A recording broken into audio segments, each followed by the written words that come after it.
What we're doing here today is part of DEC's efforts to control southern pine beetle.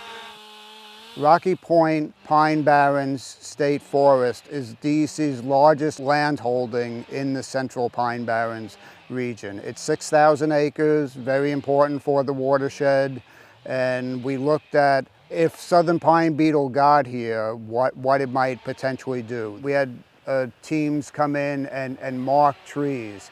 And what they were doing was trying to determine what is the optimal amount on an acre basis. The intent of all that was to develop resistance in the pitch pine to a potential onslaught from southern pine beetles. So unfortunately, a few trees did have to be cut, but that will be making the forest healthier over time.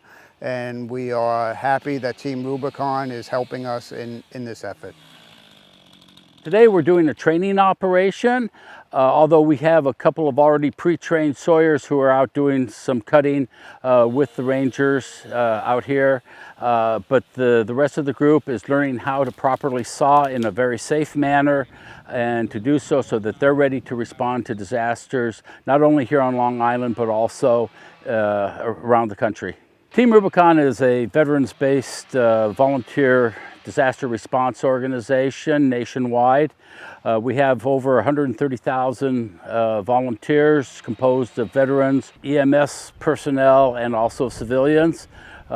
We do work on major disasters and smaller disasters all over the country and around the world. One of our local gray shirts, what we call ourselves because we wear our gray shirts, had contacted DEC, and from there we started a conversation of how we could help each other.